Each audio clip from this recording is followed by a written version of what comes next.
Thank you all for coming in this rich week. I'm really excited to see some familiar faces, some old friends, so many new people I get to connect with. I'm so grateful to be a part of the powerhouse team that has been lined up. Kakali and Ram, Stephen, Lenwood, Rosemary. I want to make sure I don't forget people because I'm nervous as all get out. Let's see, Doreen and Rosemary. Wow, I'm getting there. Katya, Lenwood, I already said Lenwood. Rose, Michelle, really, really grateful for all their offerings. It's really been amazing to work collaboratively with all these people. Thanks to CMind, Mirabai, the CMind board, Leela for making this happen, and then the people doing on-the-ground work, Carrie, Maya, Tom, the volunteers, Olga, Ellen, Wendy, and Beth. Thank you so much for making all of this happen. It's really, when things go flawlessly, it's because so much work has been happening behind the scenes, and so I really want to acknowledge that. So I want to build on some of the work that Kakali and Ram laid out in the previous mornings, and that Katya and Lenwood and Stephen and others are doing in the afternoon. We really decided to kind of thematically coordinate loosely all of our talks so that they build kind of sequentially.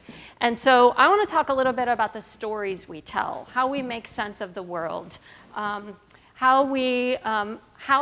our perspective and the narratives through which we make sense of the world might be grounded in some of our embodied experiences.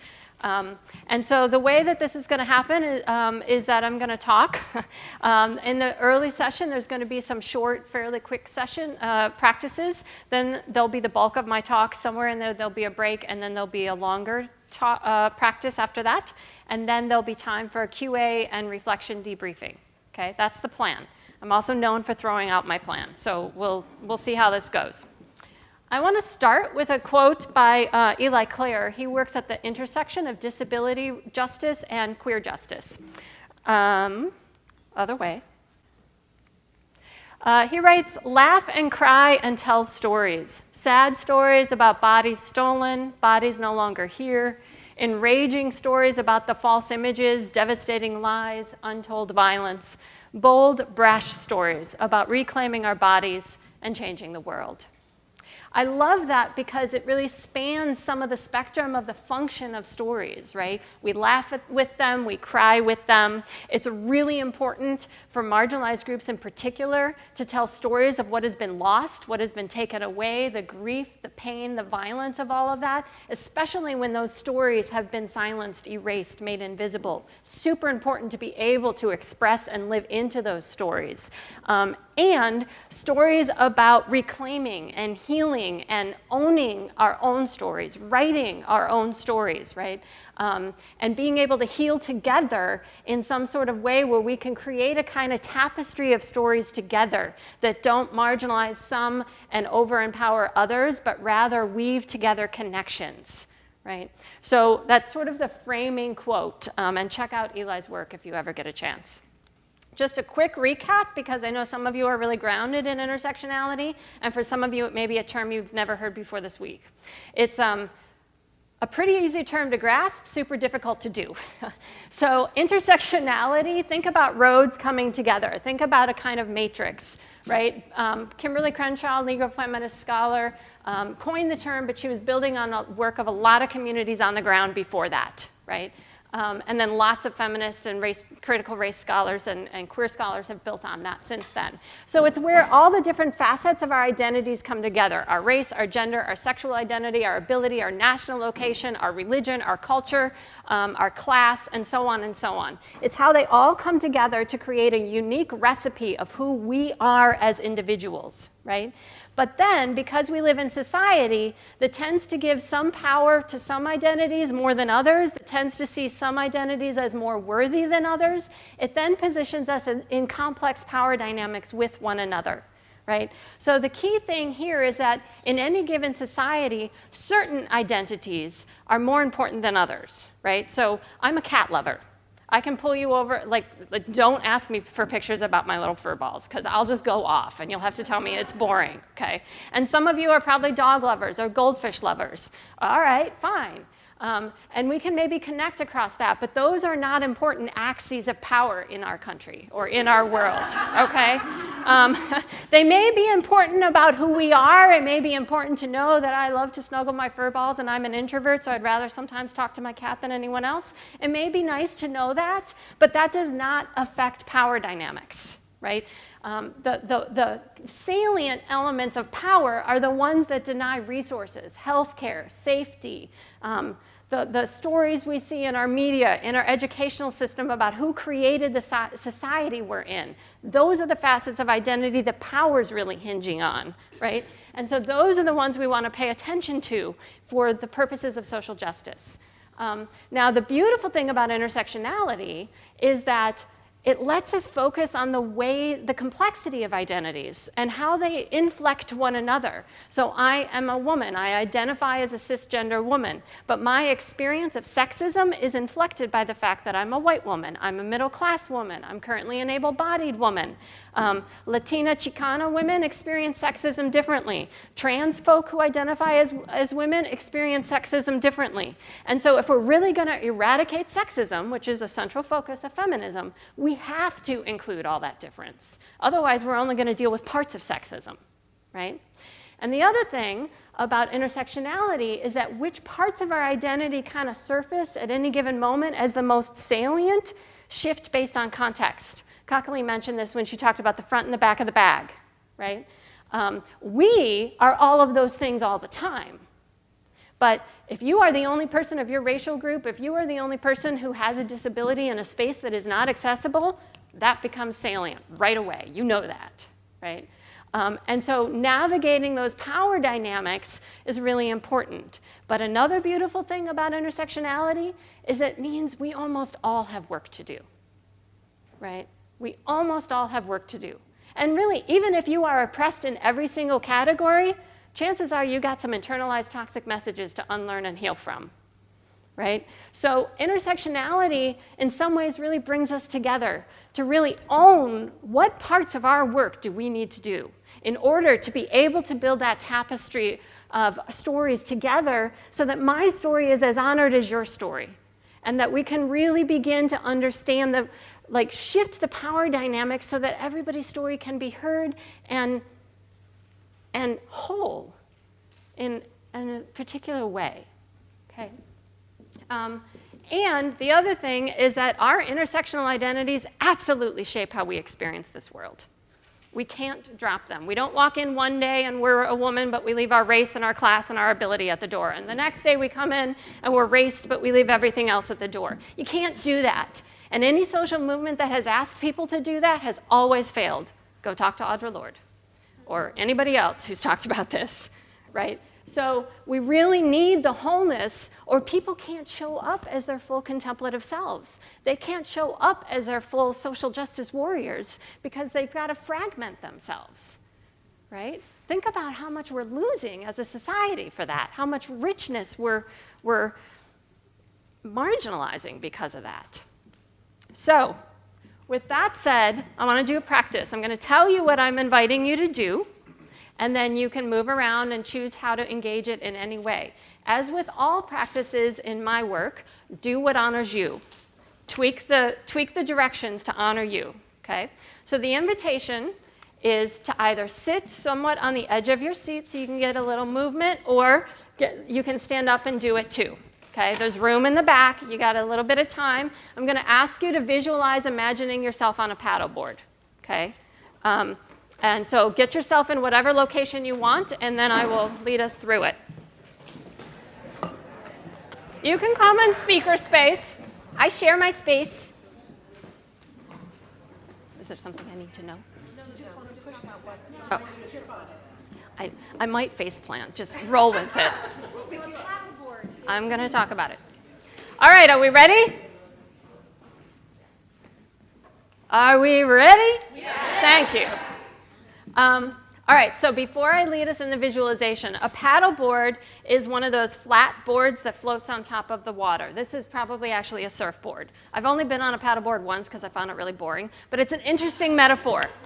So you're not down in the boat. You're either standing on it, you're sitting on it, you're lying on it, okay? And the water's under you. So as you can imagine, as you're paddling, you're going to have to move with the waves, right, to stay afloat. If water freaks you out, then imagine being on ice or just imagine swaying, right? No need to go in water if water freaks you out, okay? We get the idea of what a paddleboard is? Okay, so take a minute, a few moments, and take a couple deep breaths.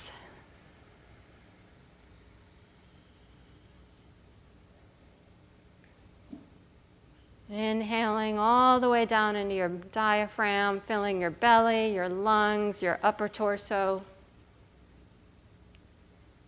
And exhaling, releasing any of the stresses of your morning, maybe getting out of your head a little bit, into your heart and your body. Inhale.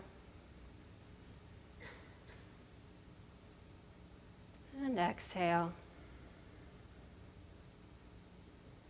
One more time.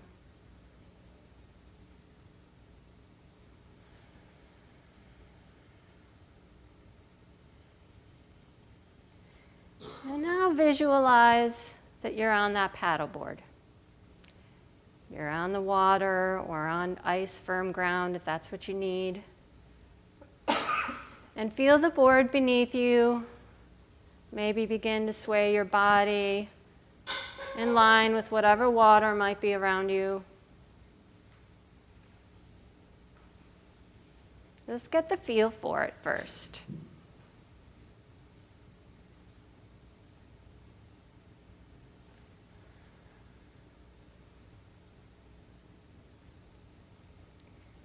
And now imagine that that paddleboard is the combination of all your identities.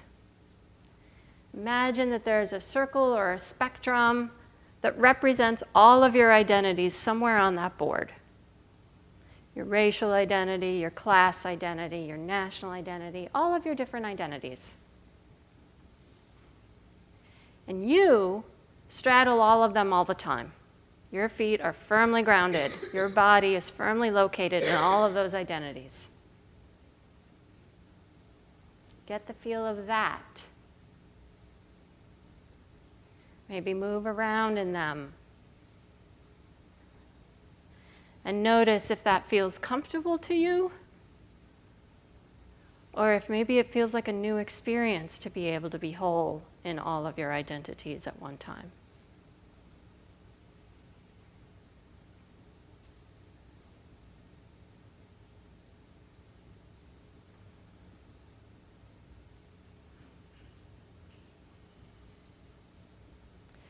And now imagine that the water is society around you.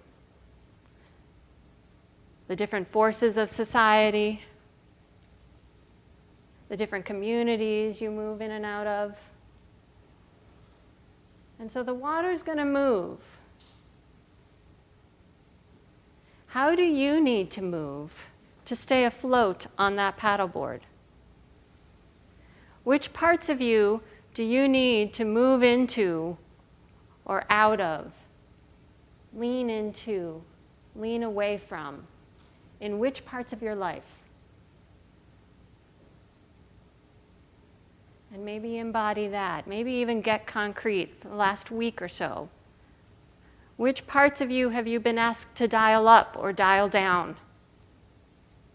And when?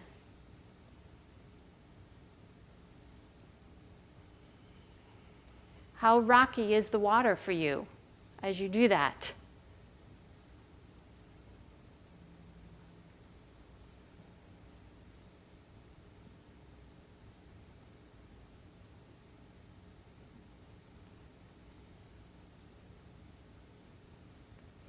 And then imagine that the water is not the forces around you, the society that forces you to lean in or out of certain identities. What if the water is your people?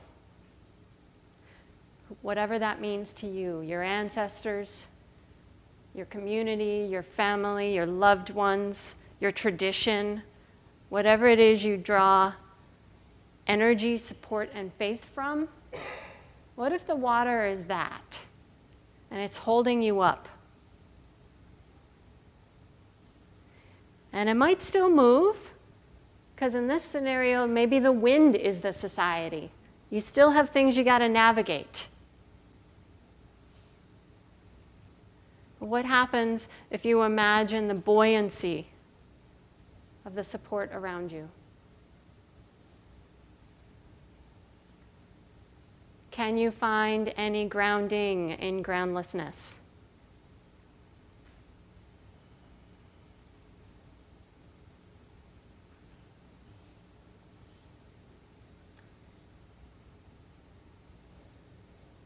And take a couple deep breaths. Breathe into your heart. Maybe even drawing energy up from the water into your heart, sending that energy back down.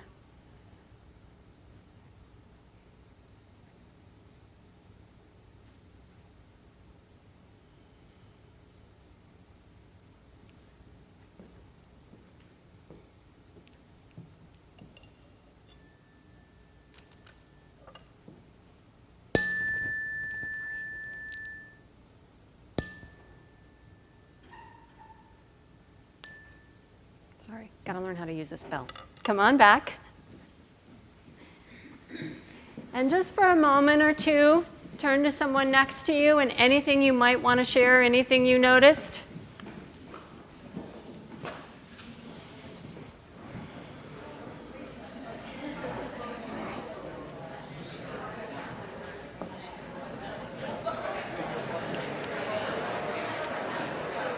All righty.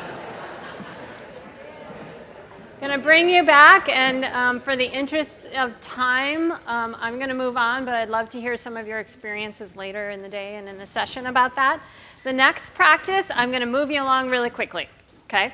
I asked you to bring your cell phones today. Have them off, no checking texts, but here's the practice. I want you in groups of 3. I'd like you to find an object. I don't care what it is. Can be anything. Chair, earring, book, doesn't matter.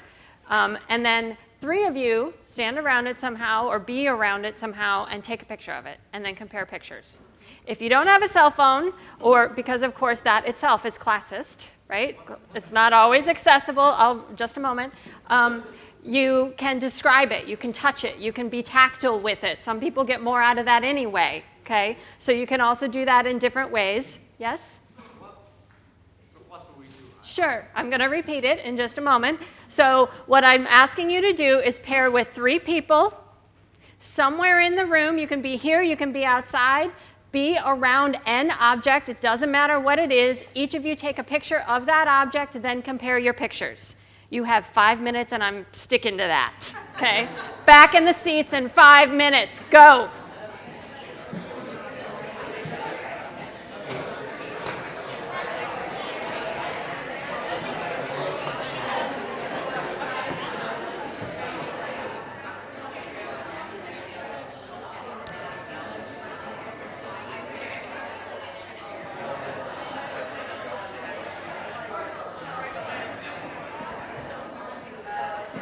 All righty. I know, good conversations. It's a rushed practice. In usual circumstances, I would take longer in a classroom, but I wanted to give you a taste of it. In a classroom, I would take 20 to 30 minutes to do this. Okay. So, just very briefly, 2 to 3 comments. What did you notice when you compared the pictures? Very different. Very different of the same object. Okay. What else? Yep. We noticed how there was really a whole lot of judgment about the different perspectives everyone took. Okay. More curiosity. So more curiosity, not a lot of judgment about the different pictures that people took. The lighting, the contrast, and how some photos were really bright and some had golden, some had blue. Okay, so the nature of the object, how it appears, is different in different lighting. Good. One more comment. Oh, sorry. Oh, someone write that down for me. The angle you take the picture from, the context changes. Have a good day.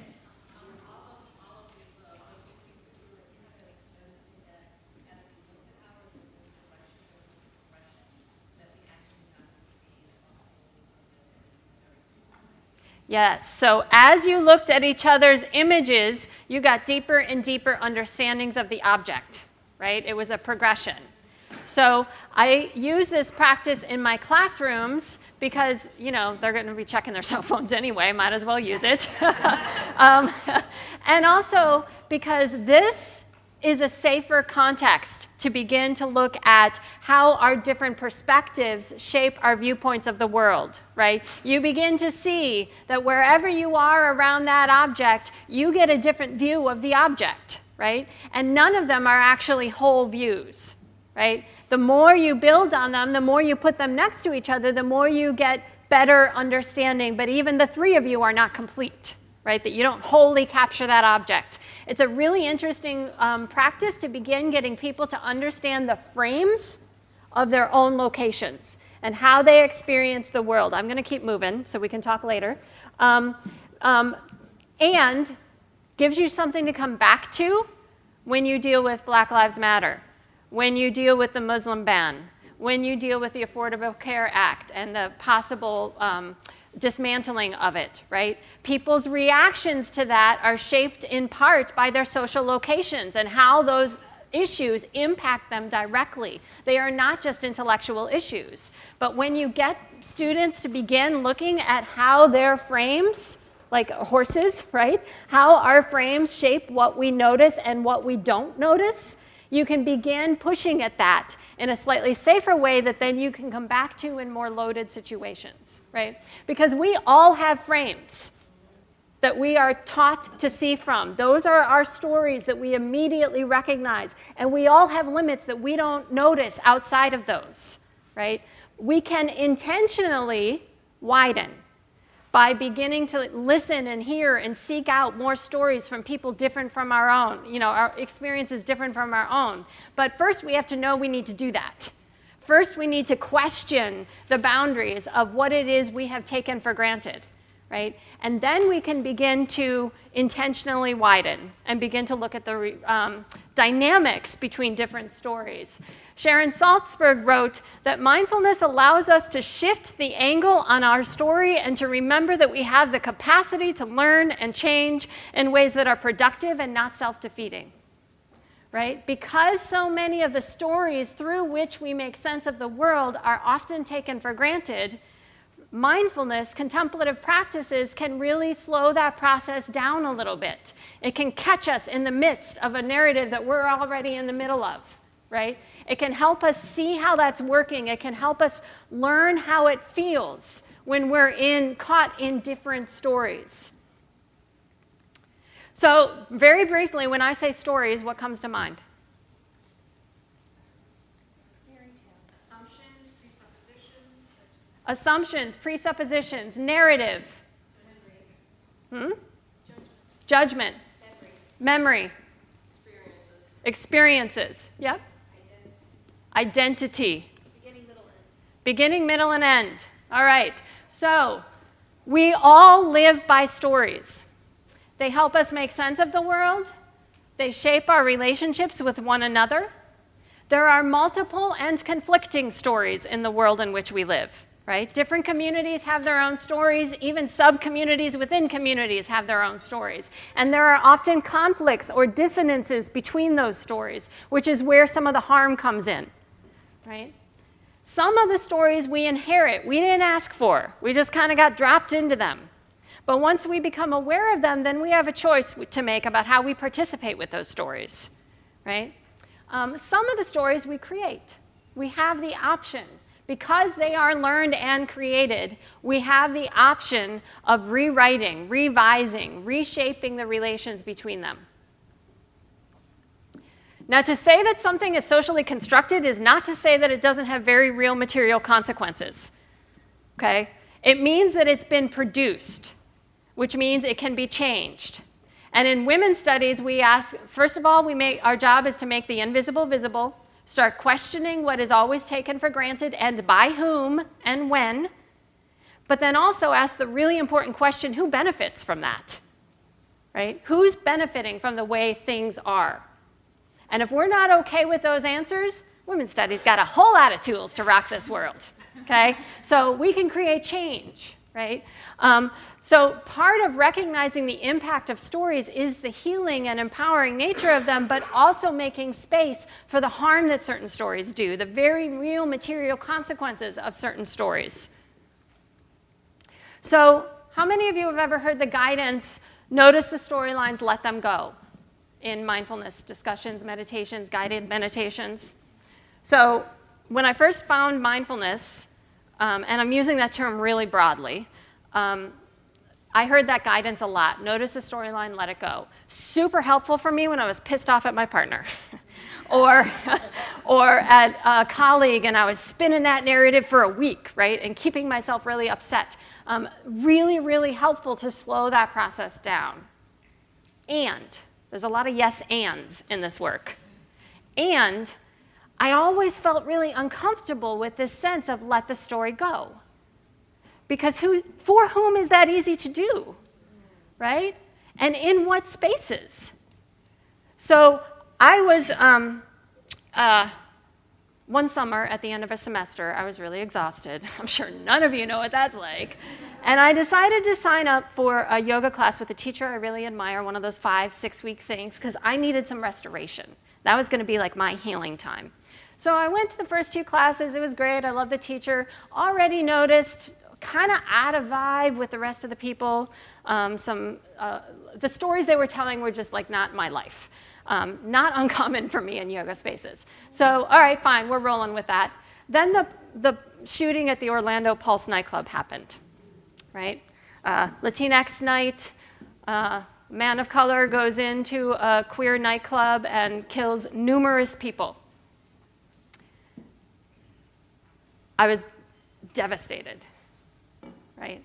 Because I am a queer woman. And just as a side note, if you didn't notice I was queer, notice that.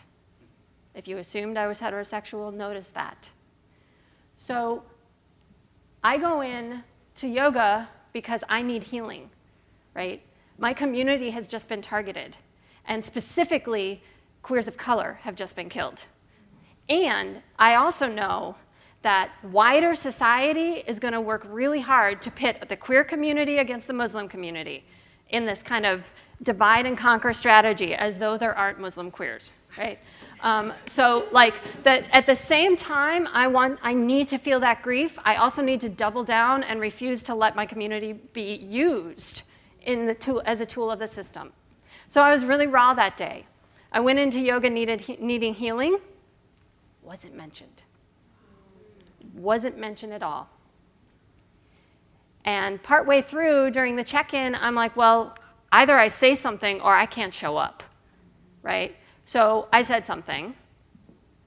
I got some superficial acknowledgments. Then we went on, talk about kids, summer camp. My teacher at one point said something like, and I do adore this teacher. Okay, let's say that. Very talented. Possibly just didn't have the skills, right? But at one point was like, and all the stuff happening in the world.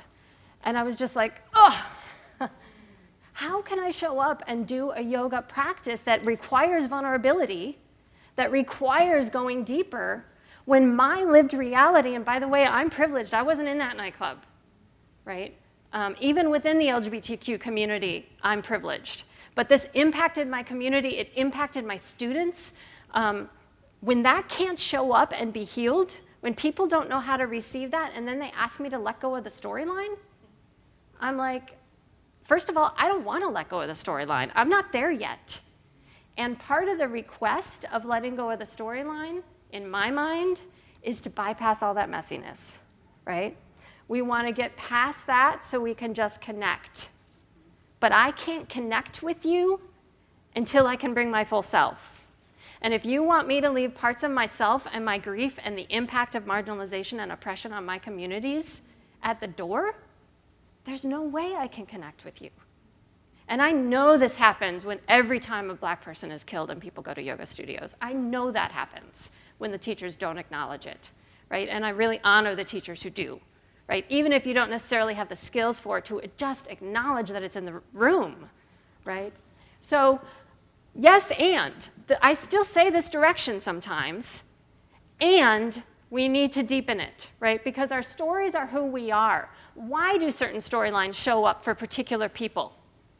And what if those stories are an important part of who we are? And since those stories have been marginalized for so long, right? If your story's told all the time and it's all around you, it's really easy to be like, well, I can let that go because it's recognized.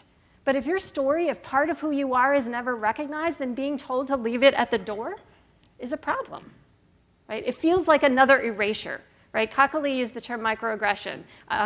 Just to make sure people are aware of that, it's the daily acts of oppression, right? Not the big hate crimes, although those things set the context for microaggressions, and microaggressions set the context for hate crimes. They're the daily things, right? Like thinking I'm straight when I'm not, like mispronouncing Kakali's name, like interrupting presenters of color, right? All of these microaggressions, which I call cumulative aggressions now because micro makes them seem insignificant. But when they happen 5,000 times a day to you, it's not insignificant. To the person who did it, it's like, whoa, what are you overreacting? I just mispronounced your name, I didn't know. That's true, you didn't know necessarily. But for that person for whom it's the 6,000 times that day and the 5 millionth time in their lifetime, and it's compounded and echoed by all these other things in society, it's deeply painful, right?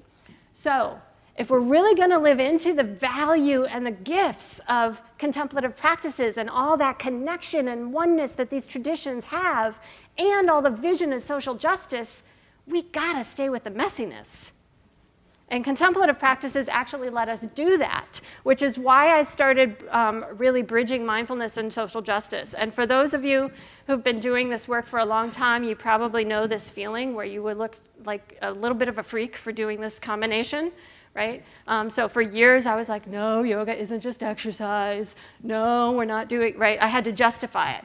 Fortunately, in women's studies worlds, we're really used to doing that. So I'll talk more maybe tomorrow about the merger and the pluses and minuses of doing that, but I want to be mindful of the time. I think the two of those need to partner together because they hold each other accountable in really valuable ways, and they complement each other's practices. So one of the pillars of oppression is that whoever's in charge controls the dominant narrative. Whoever is in charge gets to control the dominant narrative. How many of you ever, saw the film, read the book, The Hunger Games?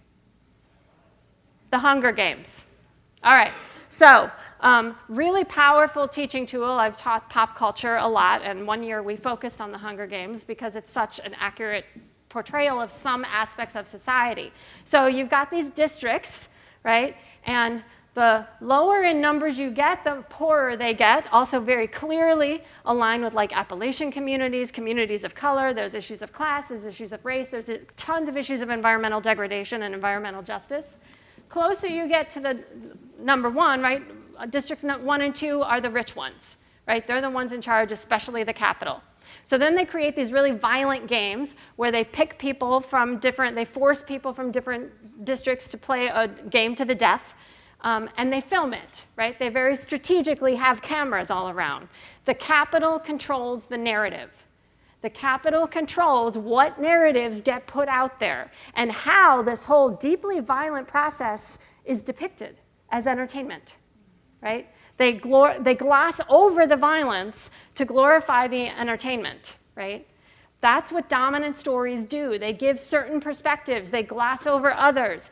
When you're Katniss or Rue in the poorer districts, you know those stories don't tell your story.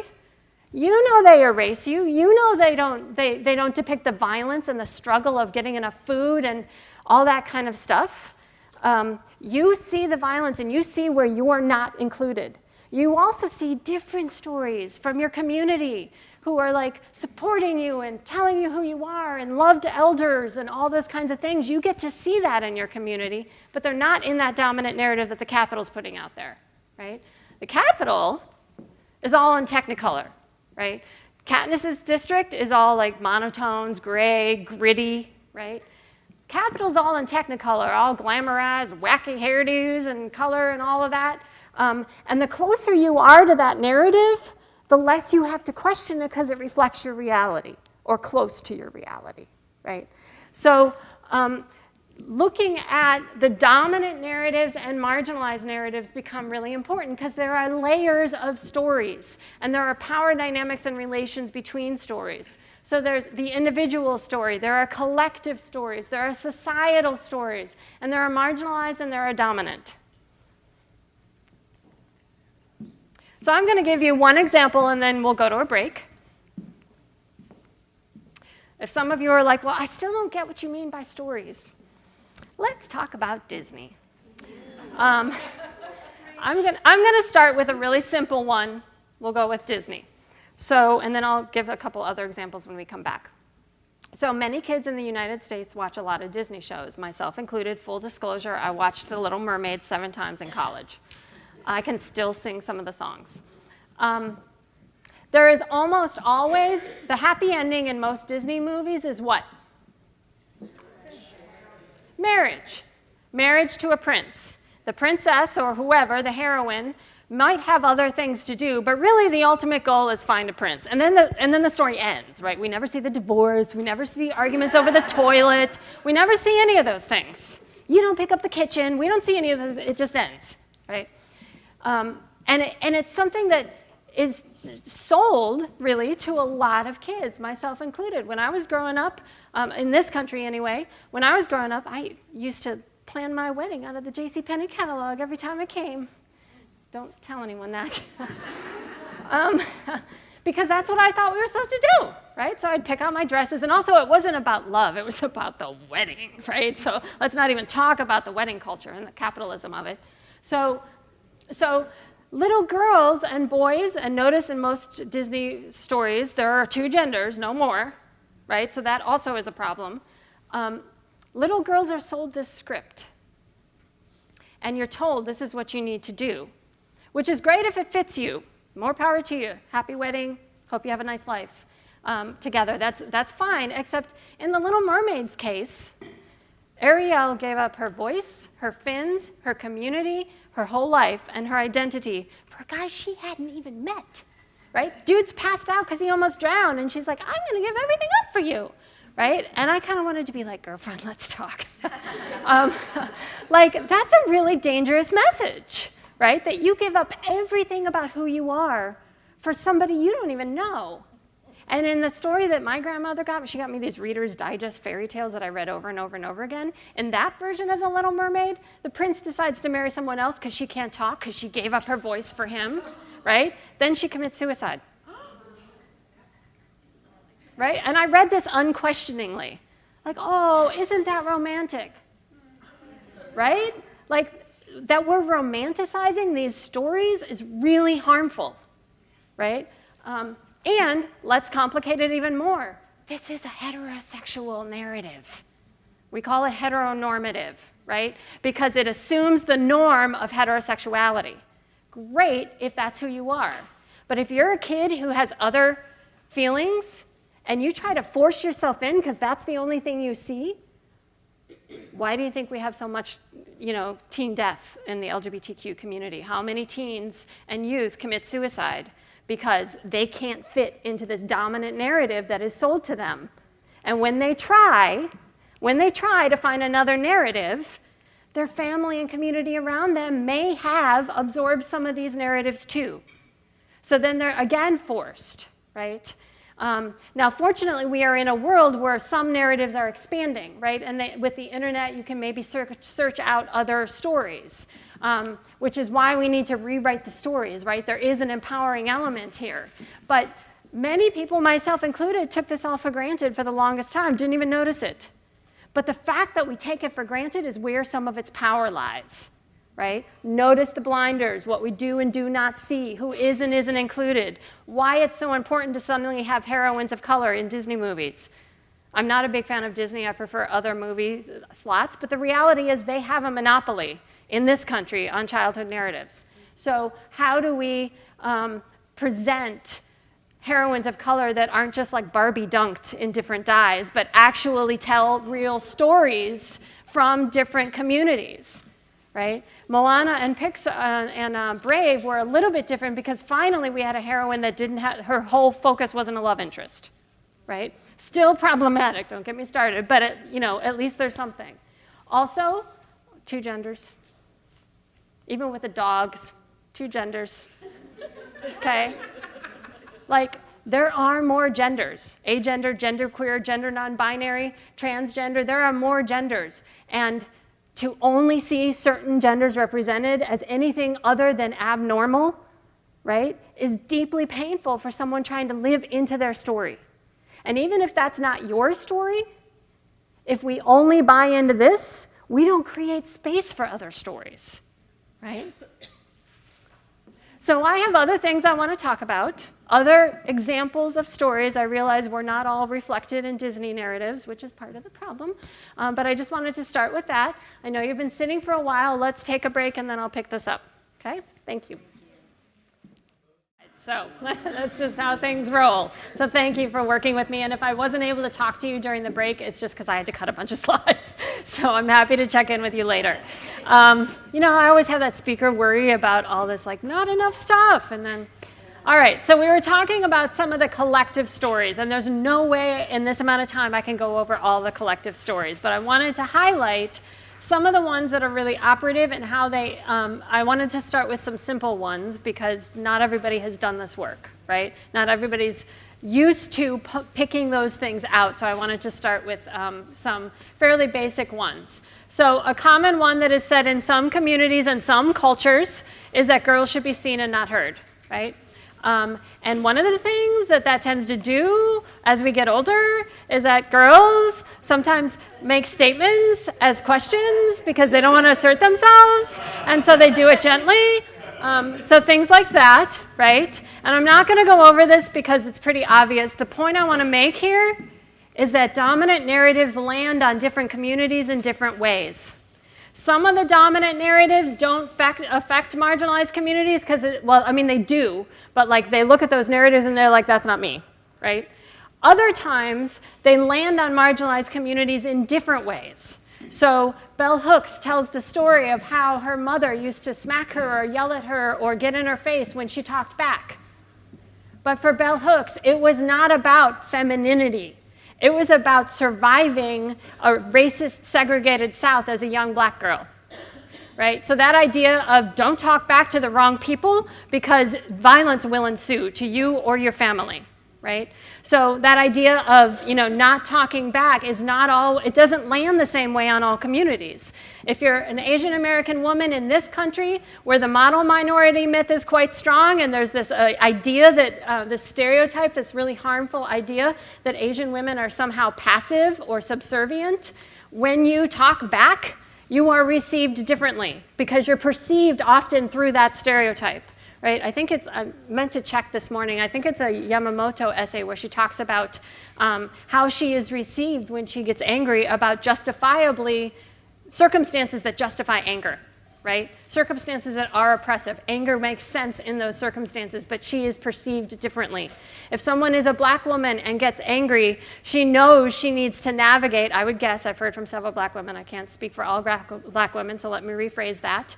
But I have heard many black women talk about knowing that that angry black stereotype exists. And no matter how they say anything, it's going to be framed in that context. And the other thing that's not going to be noticed is the amount of emotional work they need to do to not be received in that stereotype, which is going to bite them in the butt no matter what, right? That's a ton of emotional work that doesn't get noticed, right? And so in a situation where a black woman says something as nicely and articulately and politely as she possibly can, and she's done all this work to not say the way she wants to say it because it's deeply harmful, right? What just happened was really painful. She goes through all that work, and then someone says, you know, I could hear that if you were just nicer, right? That someone starts tone policing, right? Without noticing that all that emotional labor she already went through, right? And that nothing she does, as long as that stereotype exists, as long as that story about her exists, which she did not participate in creating, right? Nothing she does is not going to be read through that lens in a society that perpetually reinforces that lens. So noticing that different stories land on different communities is really, in different ways, is really important. I'm just quickly going to touch on this example. In my Women's Studies 201 class, I teach an essay by Beverly Tatum, a really important critical feminist race scholar. She tells a story about a preschool where a bunch of kids were asked to draw a picture of a Native American. They had no idea what that was. They were asked to draw a picture of an Indian. They knew immediately what that was. And it was they drew a bunch of stereotypical images, violent, tomahawks, feathers, etc. So they had already learned a narrative that erases contemporary First Nation culture. They had already learned to see First Nation people through a particular lens and not see them at the same time, right? I always ask my students, are those kids racist? And I get different opinions, right? Some people say yes, other people say they're too young to be. But if that story is not interrupted, they're going to create policy out of that narrative. They're going to continue to relate to their communities out of that narrative. They're going to create healthcare and media images out of that narrative, right? If it's not interrupted. And if you're a First Nation kid in that classroom, and you thought your buddy was your friend and you played with him, et cetera, and suddenly they draw this picture of you and you're like, that's not what my elders are like. That's not what my family's like. That's not what I'm like. Is this how you see me? Think about how that affects, and some of us don't have to think about it because we live it every day. Think about, feel how that disconnects. And those children who drew that, they didn't mean badly about it because it's not about intention. It's about impact. And if you really, really, really want to connect with your buddies in that classroom, then you have to see them, right? And that means unlearning lenses that we didn't ask for but nevertheless are there, right? I'm going to skip some things. I can come back to it. So one of the things we might need to ask is, why are the stories what they are for different groups? What are the effects of those stories on different groups? What are the power dynamics between different stories? Who controls and produces them? And are we okay with the answers to that question, or do we see injustice there? And if we do see injustice, there are an awful lot of ways to rock this world.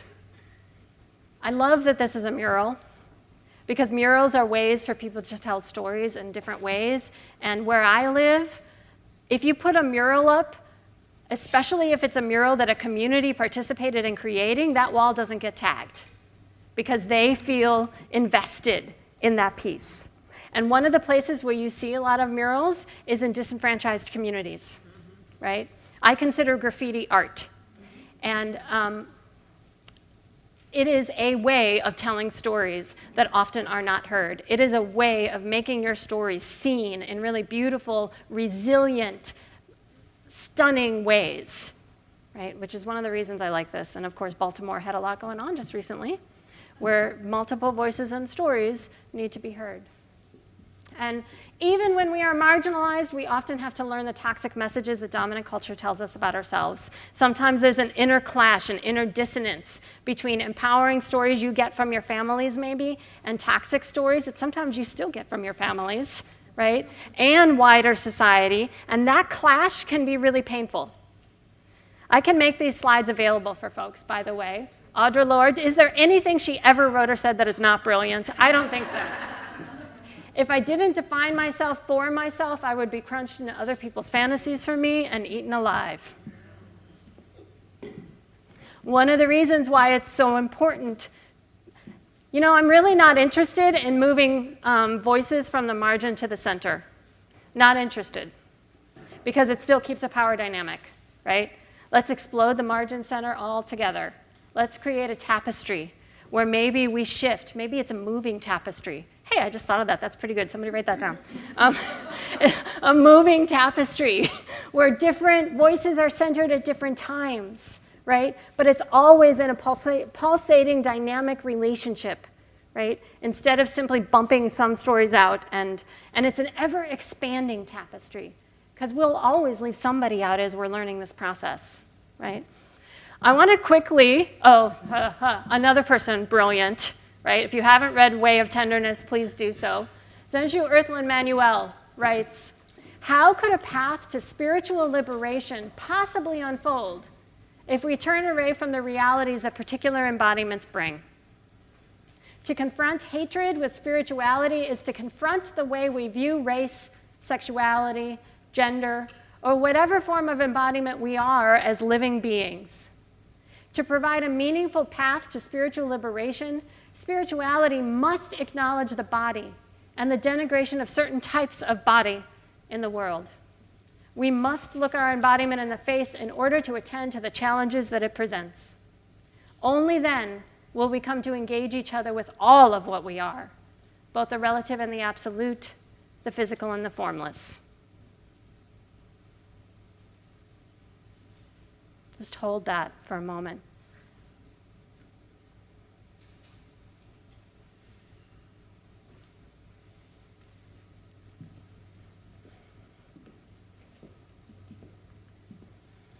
One of the things to note is that we are probably going to be much more aware of the storylines where we're marginalized than in the ones where we're privileged.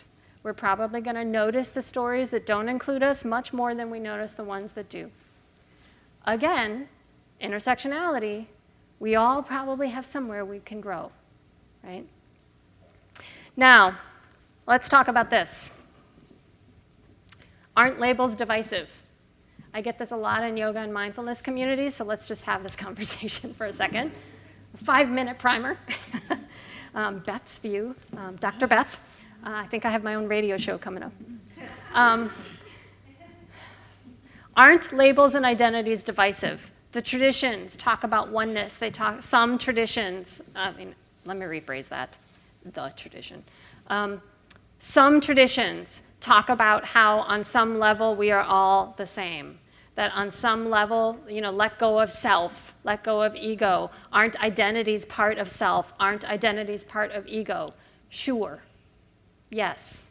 And I want to connect with you in your humanity. Absolutely. And there are some commonalities in us, right? In all of us that we can connect with. But when you ask me to leave the parts of myself that are different at the door, in a society that always asks that,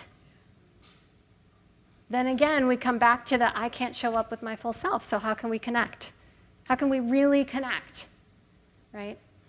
That I think there's this desire to sort of get to that oneness, and I feel that too. I hate being disconnected from people. I hate feeling both. I've been on both sides. I've been oppressed in some ways, and that sucks, right? I've also been the one that's done harm, and that sucks too. It's horrible, right, to be on both of those sides. But if we can't recognize the value that certain identities hold to people and why it's important for them to claim those identities, particularly when they've been denied those identities or denied the right to define those identities for themselves, we're never going to get to that oneness humanity. Right? And I think too often in mindful, I know I keep saying this, but I really need to underscore it. There's an attempt to want to jump over the messiness, right? And in fact, the moments those conversations have come up in my world is when I've pointed out difference, right? Like, you just mispronounced Sanskrit.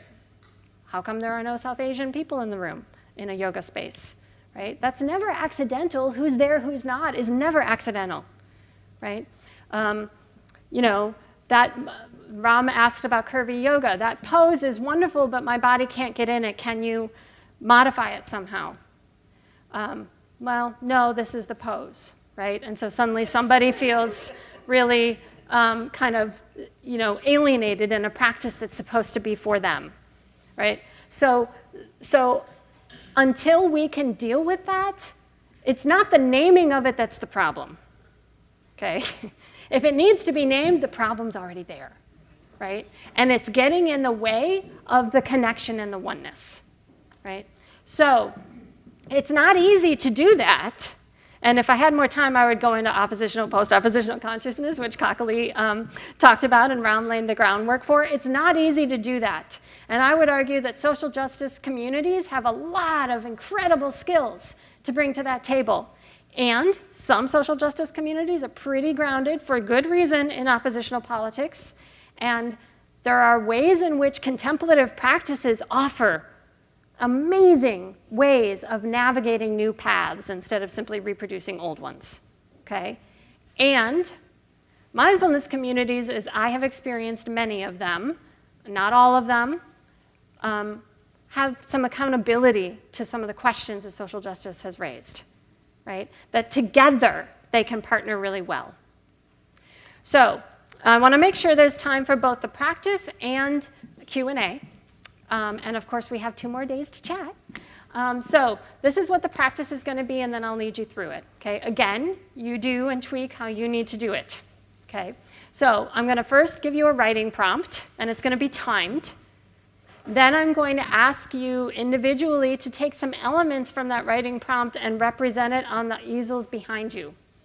Okay? I wanted this idea of a story quilt, but we're not allowed to put paper on the walls. So we're improvising. So you're going to take some elements of your story, you're going to put it on the quilt, on our easel quilts, and then we're going to look at relationships, connections, disconnections between what's on the page, okay? And then we're going to imagine new endings, okay? New endings, all right? So that's just the trajectory so you have a sense, okay? So the writing prompt is this, and you'll have 5 minutes to do it. The reason it's timed is because y'all have a book's worth or more of a life story. And so in a timed element, like whatever happens to rise to the surface in any given day can be revealing, right? So 5 to 7 minutes, write your story. Like you are a character in a film script. What's the backstory, as Raum said? Right? What's your backstory? What's important to you? Define your story, whatever, and you can draw it, poetry, writing, whatever you want to do. If you need to dance, do that. Okay? Is it a particular story of a particular? Nope, just you as a whole. Or the, okay. And if certain experiences come up as being really important to that, then write that. Okay? I'm deliberately making it loose. Students sometimes hate that. Sit with that.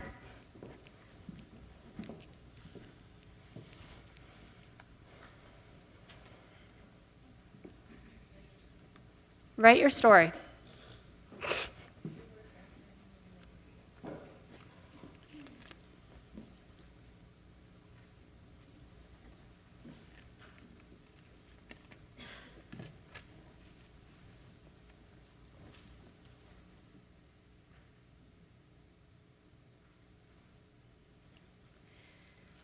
And then take a minute to look back on what you wrote or depicted, drew. What are some of the key words, feelings, emotions, concepts, details that really stand out to you? This, by the way, is a little homage to Kakali, little building on some work from last year.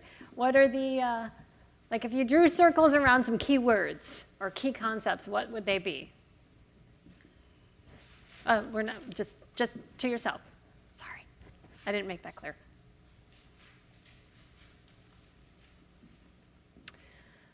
So you can circle them. What phrases, words stand out to you the most? What feelings, embodied reactions do you notice as you reflect on them?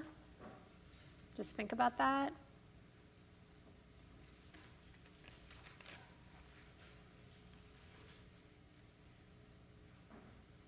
Then the next step is to write, draw, or represent whatever it was you circled or noted on the paper quilts behind you.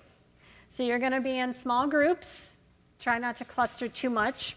And you can talk during this process because the community building is part of it, right? So draw, represent. If you fill up a page, you can put the Post-its on the wall and go on to the next page. So choose a board, a section of the quilt behind you, and write, draw, or represent what you noticed, what stood out to you about your story on the page. And obviously you'll have to play well with others and share markers and stuff. That's also part of it, okay? You got about 5 to 7 minutes on this part.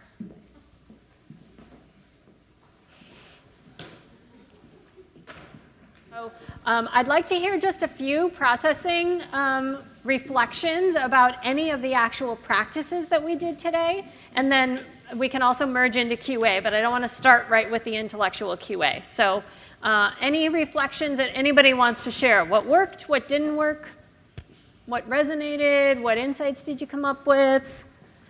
And thank you, Wendy, for the awesome help. Yeah.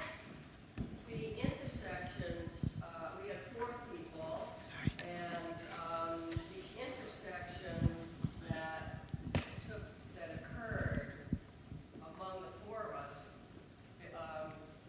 between and among what we drew, were amazing. Interesting. There were so many obvious intersections, and different people contributed different ideas about it. So it was pretty striking. Interesting. Thank you. Any other reflections? Yes.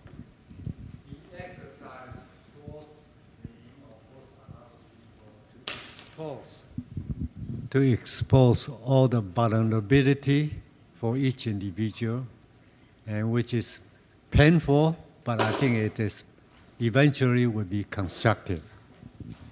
Thank you for saying that. To share one's story, like one's real story, and granted you had 5 to 7 minutes, right? So not your real story, but to share whatever comes up, when you do a writing prompt with an open heart, right, whatever comes up might be vulnerable. So to do this in a space that I'm guessing does not feel entirely safe for everyone in the room. In fact, you have more than 2 people in a room, and chances are somebody feels unsafe on some level. I mean, like, I just assume that lack of safety is in the room.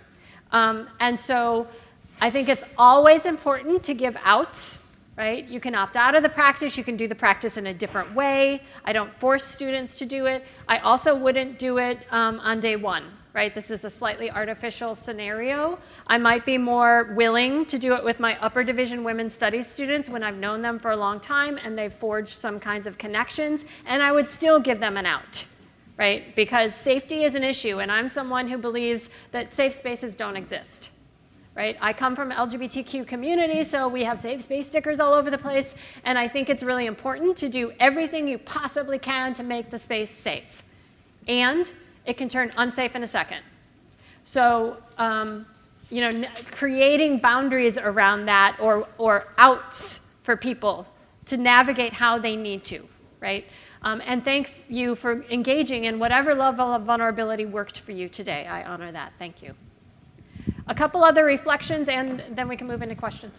So when I walked to the back, I thought, I have no idea how I'm going to do this or what I'm going to do. And I just thought, I'll just be inspired. And I just stood and watched for a few minutes. And so I just want to thank the people in my group for their courage and just diving right in and sharing things. And then I realized that some of what I was seeing, there were stories there that helped me understand and actually gave me some deep insight into my own story, and so I'm just grateful for that. So thank you. Thank you. One more reflection? Yeah. Anybody over here? Did we have anybody from over here? I'm feeling like balance, symmetry. No? Okay. I can use my teacher voice. Okay. Somebody who came late to ours noticed that everything that we wrote was individualistic and without community. And then of course I had to explain, right? Like you said, we're talking about my story, but then we all kind of processed that and had to question. Okay, so what is this about? Why are we leaving out the collective? Why are we leaving out community? So I thought that was really kind of interesting and telling. Yeah, interesting. Thank you. Thank you. Yeah. To piggyback on that, because I was in the same group, as we continue to talk about it, we realized some of the community aspects were there, but they were not brought to the surface. So that was one of the things that we did, is started to bring it more to the surface. Nice. Good. Doreen? Yeah, so I kind of realized in writing my story, and my energy is like really shifted around because I went all the way back into what I just wrote down as like my creation myth. And I don't know what to do with that story right this second because I'm tired of carrying it around, and yet it is my creation story, and it's like it is totally informs who I am, and it also feels kind of like it's not possible to transform it. It's possible to be transformed by it and transcend it. But I'm still really sitting there with, wow, every time I'm asked to do this, I have to like muck through that to kind of arrive in the room. And so I'm just kind of sitting with that at the moment. Thank you. So we can continue with the reflections and or move to QA. I see you. I was just wondering what my faculty bio would look like if I rewrote it as my story. Oh. Because we have to write these stories all the time, and they're always very front-facing. And so that was kind of an interesting Thank you revelation. for sharing. We had a question over here. Thank you, Wendy, for running all over the place. So I'm just wondering how you work with, I guess, trigger warnings. There's a lot of controversy on my campus about that. And recently, interestingly, I had an interaction with someone. I've regularly taught the June Jordan essay, the Willie Jordan essay. And a colleague said, you know, you really shouldn't be teaching that because it's bringing up trauma, and it's a trauma essay. And so I was just, both of them, I think they're related, the trigger warning or taking people to difficult places in your classrooms. How do you handle those? Sure, thank you for that. You know, I think trauma's in the room already, no matter where I am. Again, more than two people, sometimes one person, and you know that trauma's in the room. And it's often under the surface. In women's studies, it comes up anyway, right? Because we're talking about sexual assault, we're talking about domestic violence, we're talking about eating disorders, we're talking about police brutality. It's there anyway. And often people, in women's studies anyway, learn the language to talk about it.